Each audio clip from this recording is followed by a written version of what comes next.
Israël plus proche de vous, les émissions qui vous immergent au sein des Saintes Écritures vous souhaitent la bienvenue en Israël. Installez-vous confortablement, on va décoller aujourd'hui.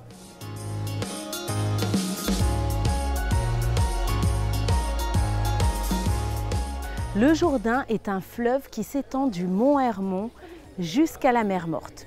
Cette source d'eau est très importante pour Israël et pour tous ses habitants. En effet, par l'eau, on purifie, on lave, on vit.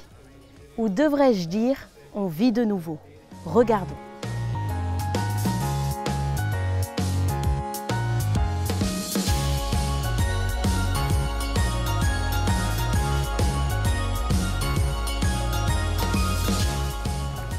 Bonjour Aaron. Bonjour, comment tu vas? Très bien. Aaron, on y est. On En est effet. sur le site de Qasser El Yehoud. En effet, oui. Que signifie déjà le mot Qasser El Yehoud? Oui, alors encore une fois, c'est un nom arabe plutôt plus moderne que celui qui existait dans l'Antiquité. Bien sûr, dans le Nouveau Testament, on parle de Inon et Lim et tous ces endroits-là où Jean-Baptiste baptisait ses fidèles. En arabe, Qasser El Yehoud, ça veut dire le château des Juifs. Alors pourquoi le château des Juifs? Quel est le rapport avec... C'est une bonne question. Quel est le rapport avec ce qui se passe aujourd'hui sur le site? Exactement. Alors ce qu'on ne voit pas ici pour le moment, mais c'est un peu plus haut dans le côté israélien, parce qu'il faut dire le Jourdain, c'est la frontière entre la Jordanie actuelle et l'Israël moderne. D'ailleurs la Jordanie qu'on voit Exactement, juste en face. derrière nous. Alors de l'autre côté, du côté israélien, si tu veux, où nous nous trouvons pour le moment, il y a un monastère grec-orthodoxe qui ressemble un peu à une forteresse. Alors les Arabes, dans les 100, 200 dernières années, 300 dernières années, ils appelaient ça le château. Et pourquoi des Juifs? À cause de la tradition qui veut que le peuple d'Israël, dans le livre de Josué, a traversé ici de l'autre côté vers la terre promise. De l'autre côté du Jourdain. De l'autre côté du Jourdain, ils ont traversé pour venir en terre promise. Okay, voilà. La conquête de Jéricho et tout le reste. D'accord. Il y a d'autres récits bibliques qui se sont passés sur ce site. Exactement. Est-ce que tu peux nous les conter? Alors encore une fois, selon la tradition, et ce sont de très vieilles traditions, il n'y a aucune raison de ne pas les respecter. Et l'endroit est idéal pour ça. C'est l'endroit où, on vient de le dire, il y a eu le passage du peuple d'Israël en terre promise, mais aussi l'endroit où Élie et Élisée traversent de l'autre côté du Jourdain. Élie est enlevé dans le ciel dans un char de feu. Élisée revient avec sa bénédiction, son onction. Le troisième... Et ils disent que ça s'est passé là aux abords. Exactement. Okay. Le troisième événement, évidemment, le baptême de Jésus-Christ par Jean-Baptiste. Ici, selon la tradition, c'est vraiment l'endroit vraiment réel où s'est déroulé le baptême. Et après ce baptême, s'est déroulé toute une tradition de baptême, génération après génération. On trouve ça dans l'archéologie. Peut-être pas du côté israélien encore, parce que les fouilles n'ont pas été faites jusqu'au bout. Mais du côté jordanien, aujourd'hui, ils ont trouvé énormément de restes qui parlent d'eux-mêmes. C'est-à-dire il y a des restes même du 1er siècle après Jésus-Christ.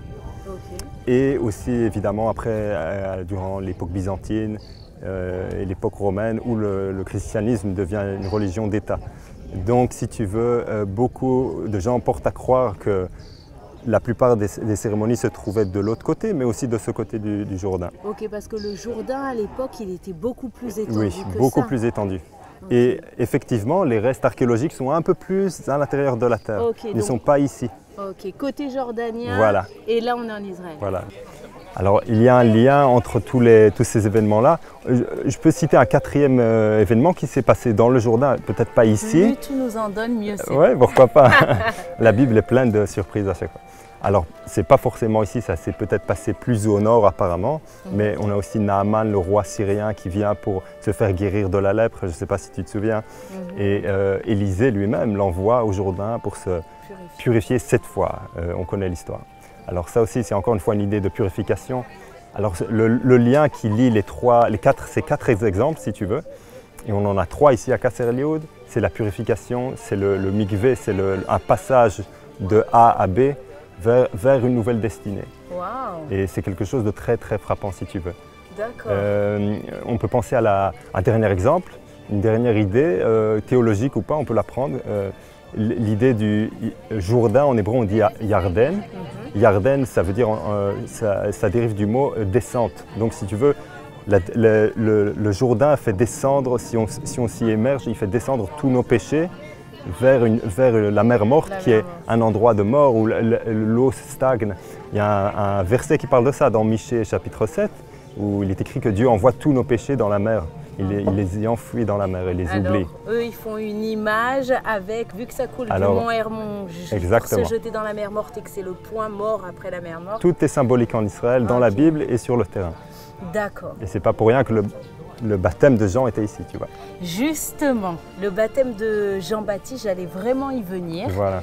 Comment, parce qu'il y avait les mikvés, ça c'est sûr, et c'était vraiment fort dans la tradition juive de l'époque de se purifier par les mikvés, par l'eau. Voilà. Jean-Baptiste, il a emmené quelque chose de nouveau ou pas? Comment le baptême de Jean-Baptiste était perçu par la société juive de l'époque? Voilà, alors la réponse est oui et non. Pourquoi? Pas nouveau, parce qu'en effet, tu viens de le dire, les mikvés, c'est la purification. Il n'y a rien de nouveau, on peut se purifier aussi. Tu vois ça sur certains sites archéologiques juifs. Il n'y a pas de mikvé, mais il devrait y avoir un mikvé. Mais pourquoi il n'y en a pas? Car il y a une source d'eau aux alentours. Ils n'ont pas besoin de faire un mikvé dans la maison, un bain rituel. Donc, c'est-à-dire une source ou un fleuve fait aussi office d'endroit de purification. Donc, il n'y avait rien de nouveau pour ça. Mais Jean-Baptiste a été le précurseur dans ce qui concerne la repentance morale, c'est-à-dire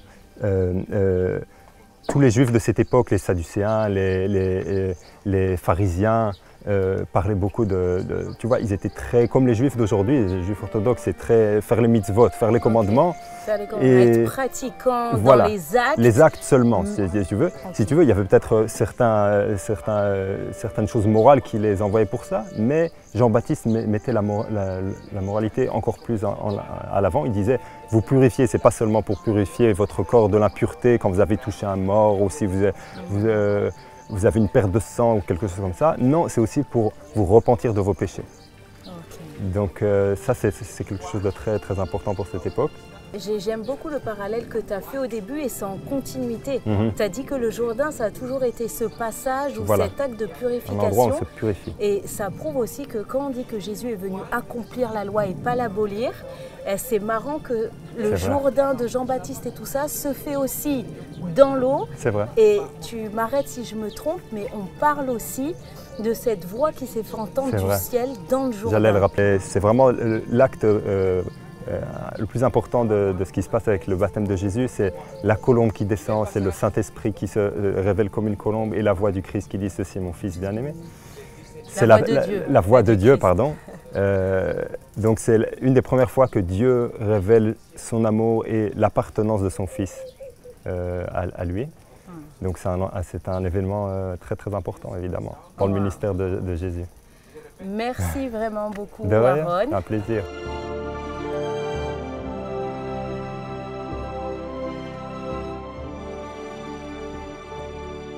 L'émission touche à sa fin, restez bénis les amis et à très bientôt à Jérusalem.